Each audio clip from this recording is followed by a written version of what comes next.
ప్రాయశ్చిత్తం. రామానందుల వారు, అతని శిష్యులు నది వద్ద స్నానం చేసి రామాలయం వైపు నడుచుకుంటూ వెళుతున్నారు.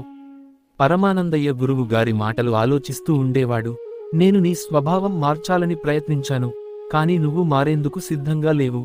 మార్పు లేకుండా ఈ సాధన వల్ల ఏమి ప్రయోజనం? ఎన్నిసార్లు క్షమించమని చెప్పి ప్రాయశ్చిత్తం చేసుకుంటావు? గురువుగారి మాటలు పరమానందయ్య హృదయాన్ని తాకాయి.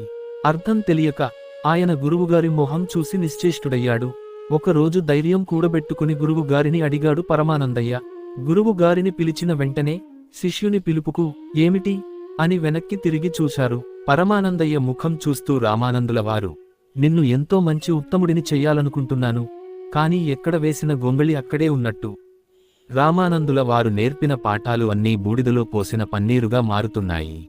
ఎందుకంటే పరమానందయ్యలో ఏ మార్పు కూడా తీసుకురాలేకపోతున్నారు. నాయన, చేసిన తప్పే మళ్లీ మళ్లీ చేస్తూ సమయాన్ని వృధా చేసుకోవడమే. ఎలా అంటే, ఏనుగు సరస్సులోకి దిగి స్నానం చేస్తుంది, కాని పైకి రాగానే శరీరమంతా బురద వేసుకుంటుంది. దానివల్ల ఏమి ఉపయోగం? ధర్మ వ్యవహారాలను సక్రమంగా నడిపించాలంటే నేను ఎందుకు బాధపడుతున్నాను? నేను ఎక్కడి నుండి వచ్చాను? నా నిజ స్వరూపం ఏమిటి? మరణం తరువాత నేను ఎక్కడికి వెళ్ళిపోతున్నాను?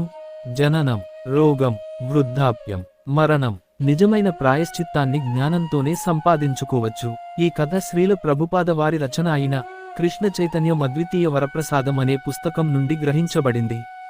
మరిన్ని ఆసక్తికరమైన వీడియోస్ కోసం మా ఛానల్ని సబ్స్క్రైబ్ చేసుకోండి.